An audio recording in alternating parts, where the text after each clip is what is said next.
یہ ہے رجب المرجب ہی سے متعلق 7ویں آسمان پر اللہ تعالیٰ نے خاص فرشتہ خلق کیا ہے اسی کام کے لیے. ان اللہ تعالیٰ نصب فی السماء السابعہ ملکا، 7ویں آسمان پر ایک فرشتہ ہے. فقال له الداعی، اس کا نام داعی ہے. اذا دخل شہر رجب، جیسی شہر رجب داخل ہوتا ہے، ینادی ذالک الملک، وہ ملک فریاد کرتا ہے، پکارتا ہے. کل لیل، ہر رجب کی رات میں، منہ الی الصباح، صبح تک وہ پکارتا رہتا ہے. اللہ نے ایک خاص فرشتہ رکھا ہی اس خاطر ہے. کیا کہ طوبی للذاکرین، خوشخبری ہے ذکر کرنے والوں. رجب و رجب میں ذکر کا مطلب میں نے اللہ کو یاد رکھتے ہیں. ایک ذکر لسانی ہے جب اللہ کو یاد رکھتے ہیں، اور ایک ذکر عملی ہے جب اللہ کو اپنے وجود عمل سے یاد رکھتے ہیں. طوبی للذاکرین. سب سے اہم عبادت پتہ ہے کیا ہے؟ بسم اللہ الرحمن الرحیم. تم گھر سے نکلو تو تم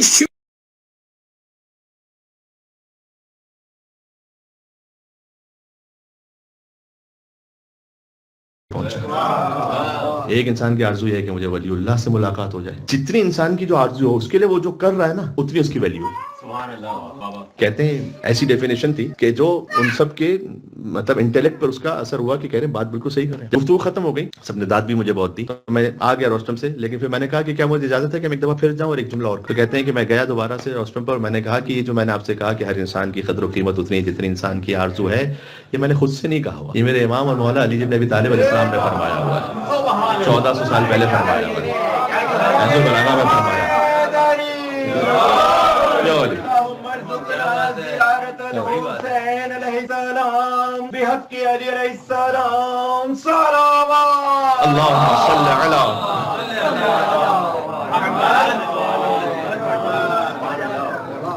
کہ قدر الرجل علی قدر ہمت.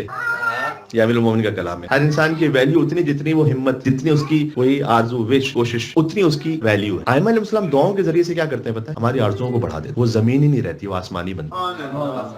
دعا کو خالی آپ اس نیت سے نہیں پڑھیں کہ مجھے بس رجب کا ایک ادب ہے تو میں نے پڑھنا ہے. دعا کو اس نیت سے آپ پڑھیں کہ میں خدمت امام صادق علیہ السلام میں بیٹھا ہوں اور وہ میری قدر کو بڑھا رہے ہیں. الہی و سیدی و مولایا، ایک ایسی مثال دوں گی جو آپ سب کو یاد ہے. الہی و سیدی و مولایا و ربی صبرت علی عذابک وکیف اصبر علی فراقک. علی بن ابی طالب السلام نے کہاں آپ کی آرزو کو پہنچا دیا. پروردگار اگر میں تیرے عذاب پر صبر بھی کر لوں تو تجھ سے جدائی پر کیسے صبر کروں گا. یہ امیر المومنین نے آپ کی آرزو کو کہاں پہنچا دیا. میں تیرے عذاب پر صبر بھی کر لوں، پہلی ہی منزل یہ کوئی آسان منزل ہے. قیامت کے لیے جو عذاب کے بارے میں احادیث ہیں، دنیا سے کرے تو اس طرح سے ہے کہ اگر جو جہنم کی نچلی ترین کم ترین وہاں پر کوئی مبتلا ہو خدا نخواستہ، اور اسے دنیا کی شدید ترین آگ، دنیا کی شدید ترین آگ کون سی ہو سکتی ہے؟ آپ نے جنگلوں میں دیکھا ہوا ہے کہ آگ لگتی ہے.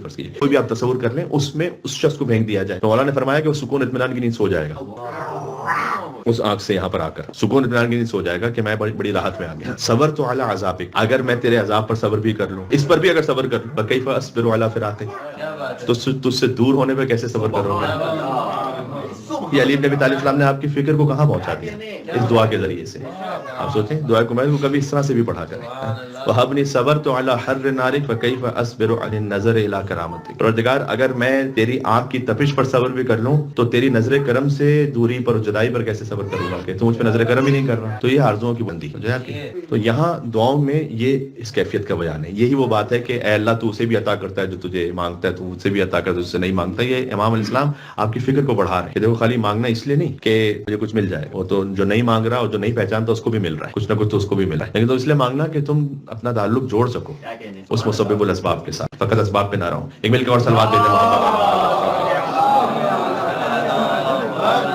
اب ایک حدیث سن لیجیے گا، بات کو تمام کر دیتا ہوں. یہ ہے رجب المرجب ہی سے متعلق 7ویں آسمان پر اللہ تعالیٰ نے خاص فرشتہ خلق کیا ہے اسی کام کے لیے. ان اللہ تعالیٰ نصب فی السماء السابعہ ملکا، 7ویں آسمان پر ایک فرشتہ ہے. فقال له الداعی، اس کا نام داعی ہے. اذا دخل شہر رجب، جیسی شہر رجب داخل ہوتا ہے، ینادی ذالک الملک، وہ ملک فریاد کرتا ہے، پکارتا ہے. کل لیل، ہر رجب کی رات میں، منہ الی الصباح، صبح تک وہ پکارتا رہتا ہے. اللہ نے ایک خاص فرشتہ رکھا ہی اس خاطر ہے. کیا کہ طوبی للذاکرین، خوشخبری ہے ذکر کرنے والوں کے لیے. رجب و رجب میں ذکر کا مطلب میں نے عرض کیا ہے یاد رکھنے والوں کے لیے، اللہ کو یاد رکھتے ہیں. ایک ذکر لسانی ہے جب اللہ کو یاد رکھتے ہیں، اور ایک ذکر عملی ہے جب اللہ کو اپنے وجود سے یاد رکھتے ہیں، اپنے عمل سے یاد رکھتے ہیں. طوبی للذاکرین اور طوبی للطائعین، یہ بڑی لطیف بات اور خوشخبری ہے اللہ کی اطاعت کرنے والوں کے لیے. ایک بات اور بھی عرض کر دوں، سب سے اہم عبادت پتہ ہے کیا ہے؟ آپ فقط رجب و رجب کی بات نہیں. 5ویں امام کے بعد ایک شخص آیا، اس نے کہا کہ انا رجل قلیل العمل. امام کی ولادت آنے والے مل کے صلوات بھیجیں.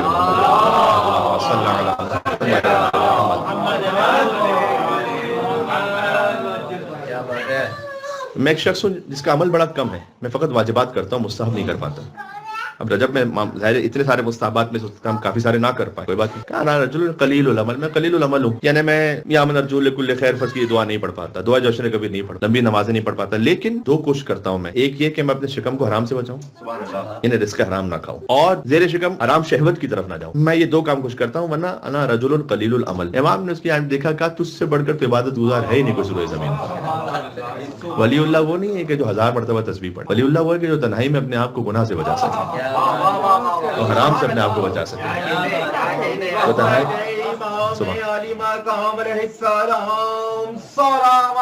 اللہم صلی علی محمد وعلی محمد.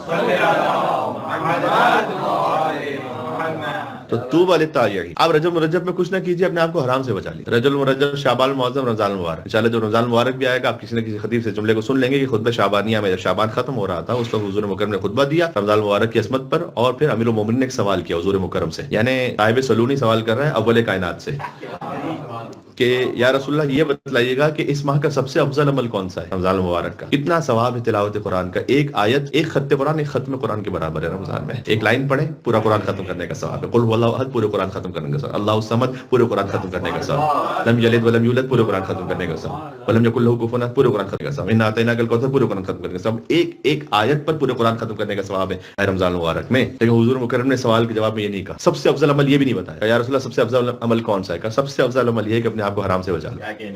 سبحان اللہ. حرام سامنے ہو، کوئی اپنے آپ کو حرام سے بچا لے، یہ ہر مستحب سے افضل ہے. سبحان اللہ. کیا بات ہے. اس لیے کہ 1 گھنٹے بیٹھ کر تلاوت قرآن کر لینا آسان، جب حرام سامنے ہو اپنے آپ کو حرام سے بچانا اس کے لیے وہ رجولیت چاہیے ہے نا، رجل ہونا، مرد ہونا، اس کے لیے وہ نفس کا کنٹرول چاہیے. تو اس میں وہ فرشتہ صدا دیتا ہے کہ طوبی للطائعین، اطاعت کرنے والوں کے لیے بھی خوشخبری ہے ماہ رجب المرجب میں 7ویں آسمان پر. اس کے بعد یقول اللہ، اور پھر اللہ یہ کہہ رہا ہے کہ انا جلیس من جالس، میں اس کے ساتھ بیٹھتا ہوں جو میرے ساتھ بیٹھے. یعنی اللہ کیسے بیٹھے گا؟ تو اللہ بیٹھ نہیں سکتا، ظاہر ہے کہ میٹافور ہے، یہاں پر محاورتاً بات ہو رہی ہے. انا جلیس من جالسنی، جو مجھ سے مجلس رکھے یعنی بیٹھک رکھے میں اس کے ساتھ بیٹھوں.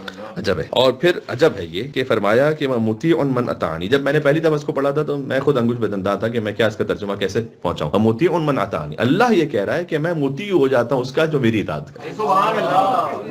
سبحان اللہ. اللہ میں نے کہا میٹافور ہے، اللہ تو کسی کا مطیع ہو نہیں سکتا، اس کی ساری کائنات اطاعت کرتی ہے، لیکن اللہ یہ کہہ رہا ہے کہ ما تشاؤون الا یشاء اللہ. یہ وہ منزل ہے کیا کہنے کہ میں اپنی کائنات کو اس کے اختیار میں دیتا ہوں. پھر علی اگر زندہ پر جنازہ پڑھائیں گے تو مردہ ہوگا، کیونکہ علی سے بڑھ کر اطاعت گزار کائنات میں کوئی گزارا نہیں اللہ. پھر صدیقۃ الکبریٰ کہیں گی کہ درزی کو کپڑے دیے تو آنے والے ہیں پھر اس کے بعد، سبحان اللہ. کیونکہ کائنات اب اطاعت میں یہاں پر. لیکن یہاں 14 معصومین کی منزل تو عصمت کبریٰ کی، یہاں پر تو عام انسانوں کے لیے کہا ہے کہ مطیع من اطاعنی، میں اس کی اطاعت کرتا ہوں کہ جو میری اطاعت کرے. جب اور غافر من استغفرنی، اور میں اسے معاف کرتا ہوں جو مجھ سے مغفرت طلب کرے. الشہر شہری، مہینہ میرا مہینہ ہے. والعبد عبدی، بندہ میرا بندہ ہے. والرحمت رحمتی، رحمت ہے. فمن دعانی فی هذا الشہر، جو اس مہینے میں مجھ سے دعا کرے عجب تو پورا کروں گا، سوال کرے عطا کروں گا. کوئی ہدیہ مانگے مجھ سے تحفہ تو اسے تحفہ بھی ہدیہ عطا کروں گا. اور جعلت هذا الشهر حبلا بینی و بین عبادی، میں نے شہر کو قرار دیا اس مہینے کو رسی، حبل. فاعتصموا بحبل اللہ جميعا ولا تفرقوا. سبحان اللہ. تو مجھے کہہ لینے دیجیے کہ نجف اشرف حرم مکانی ہے پروردگار ہے، رجب مرجب حرم زمانی ہے پروردگار.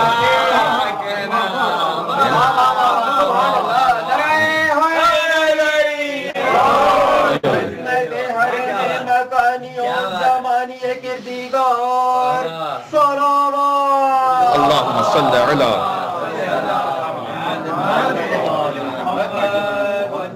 وآل محمد. بس میں وقت دیکھنا چاہ رہا تھا کیونکہ محدود وقت میں نماز کے حوالے سے بات مجھے ختم کرنے. ایک اور صلوات بھیج دے گا محمد صلی اللہ علیہ.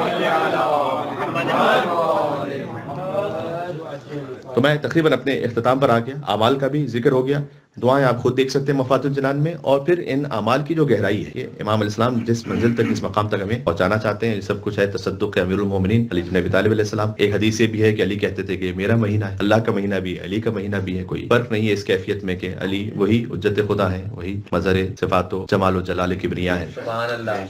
شعبان و شہری، حضور اکرم شعبان کے لیے کہتے تھے کہ میرا مہینہ ہے، اور رمضان ہے شہر اللہ، اللہ کا مہینہ. رجب سے آپ گزرتے ہیں شعبان تک پہنچتے ہیں، شعبان سے گزرتے ہیں رمضان تک پہنچتے ہیں. علی سے گزرو گے تو محمد تک پہنچو گے، محمد سے آؤ گے تو اللہ تک پہنچو گے. براہ راست یہ نہیں ملنے والا سلسلہ اللہ نے ایک راستہ رکھا ہے، کیا بات ہے. اس راستے کے ذریعے سے آؤ. یہ 3 مہینے مثال ایسی ہے کہ جیسے آپ کہیں تشریف لے جا رہے ہوں اور پیٹرول ختم ہو جائے گاڑی میں، 3 کلومیٹر آگے جانا ہے، لیکن ایک سلوپ ایسا آ جائے کہ جو 3 کلومیٹر کا ہے، بس اس میں آپ نے گاڑی کو اپنے آپ بچا لینا ہے کہ کہیں تصادم نہ ہو جائے، باقی وہ خود بخود راستہ آپ کو پہنچا دے گا.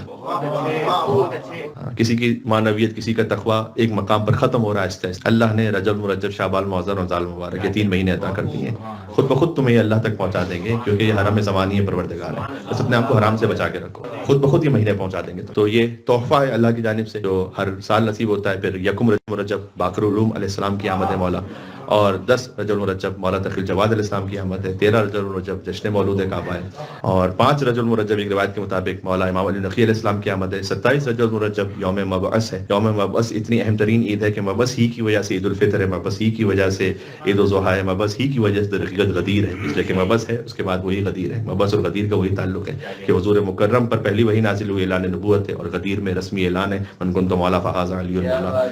تو یہ رجب المرجب ایک اتنا لطیف مہینہ اللہ سبحانہ وتعالیٰ نے تمام تر رحمت اور برکتوں کے ساتھ ہمیں عطا کیا ہوا ہے. امیر المومنین علیہ السلام کے مصائب کا مجھے حکم دیا گیا. وہ علی کے جو فضائل میں اپنی اس معراج پر بے مثال ہیں کہ علی کے صحابیوں کے لیے جنت مشتاق ہے.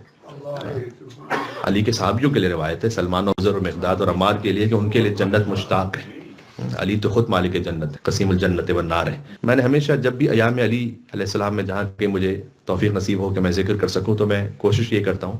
مصائب میں یہ بات ہمیشہ ذہن میں رہنی چاہیے، امیر المومنین کے مصائب کا آغاز بیت زہرا کے السلام علیکم یا اصبر الصابرین، اے صابرین میں سب سے زیادہ صبر کرنے والے آپ پر سلام ہو. علامہ نقد صاحب نے اس کی تشریح میں لکھا کہ اصبر الصابرین زیارت میں امام حسین کو نہیں کہا گیا بلکہ مولا علی علیہ السلام کو کہا گیا، اس لیے کہ امام حسین کے سامنے کسی نے بی بی زینب کے سر سے رضا نہیں کھینچی. امام حسین کے سامنے سکینہ کو تماچے نہیں مارے، اور امام حسین کے سامنے بی بی ام رباب سلام اللہ کو تعزیانہ نہیں مارا گیا. لیکن امیر المومنین علی بن ابی طالب علیہ السلام کے سامنے بی بی زہرا سلام اللہ علیہ کے ساتھ گستاخی کی گئی، اس لیے اصبر الصابرین ہے علی بن ابی طالب علیہ السلام. لیکن میں نے ایام فاطمیہ کی مجلس میں اس جملے کو ایک جگہ کہا تھا کہ اس کے بعد امیر المومنین نے خطاب کرنا چھوڑ دیا تھا اور کہتے تھے کہ نحن فی مصیبت زہرا، ہم زہرا کی مصیبت میں، اور یہ بھی فرماتے تھے کہ اب یہ داڑھی علی کے خون سے خضاب ہو. جب وہ 19 رمضان کی صبح کا موقع آیا کہ وہ تلوار کے جو ابن ملجم نے 1000 درہم میں خریدی تھی اور 1000 درہم کا زہر اس پر لگایا تھا، ایسے کہ علی کا فرق اقدس 2 پارہ ہو گیا اس پر. لیکن علی تکلیف سے کیا کر رہا تھے بلکہ فرمایا فزت ورب الکعبہ، کعبے کے رب کی قسم علی کامیاب ہو گیا. اور جب نمازیوں کو تو اس وقت پتہ چلا کہ لقد تحطمت واللہ ارکان الہدی، جبرائیل کی صدا گونجی، خدا کی قسم ہدایت کے رکن منہدم ہو گئے. اور امیر المومنین کا سر پھر سجدے میں گیا. آپ قدیمی مومن ہیں، مصائب کے سمجھنے والے ہیں. میں مولا علی سے کہوں گا کہ یا علی، آپ کا سر زخمی تھا لیکن بہرحال آپ نے سجدے سے سر خود اٹھایا. سلام ابا عبداللہ الحسین علیہ السلام پر کہ جو سجدے سے سر نہ اٹھا سکے، حسین کا سر نو کے نیزہ پر بلند ہوا جبکہ صدا گونج رہی تھی کہ علاقت قتل الحسین و کربلا.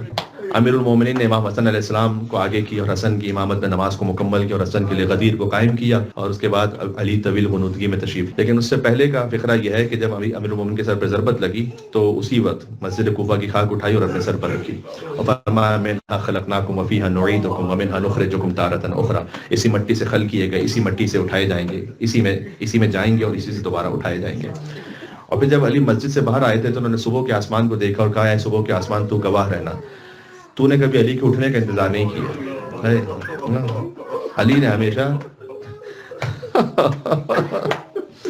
نے ہمیشہ سورج کے نکلنے کا انتظار کیا یا صبح صادق کا انتظار کیا، تو نے کبھی علی کے اٹھنے کا انتظار نہیں کیا. اور اے پروردگار، جب قیامت میں انبیاء و مرسلین اور اولین و آخرین تیرے سامنے جمع ہو تو علی کے لیے گواہ رہنا کہ علی نے تیری عبادت میں کوئی کمی یا کوتاہی نہیں کی تھی. یہ جملہ سوائے علی کا کوئی کہہ نہیں سکتا تھا. جب علی طویل غنودگی میں تشریف لے گئے، اس کے بعد جیسے ہی غش سے فاقہ ہوا، آنکھوں کو کھولا، دیکھا حسین شدت سے گریہ فرما رہے ہیں کہ دیکھو یہ دادا ابراہیم کھڑے ہیں، یہ دادا اسماعیل کھڑے ہیں، یہ کیا کہیں گے، علی کا بیٹا تھا اور صبر نہ کر سکا حسین ایسے گریہ نہ کر. یہ تسلی دینے کا انداز پھر ہمیں کربلا میں نظر آیا جب حسین نے جوان کے کلیجے سے بچے کا دیکھیے دادا علی کھڑے ہیں، یہ دیکھیں نانا رسول اللہ کھڑے ہیں، یہ کیا کہیں گے حسین کا بیٹا تھا اور صبر نہ کر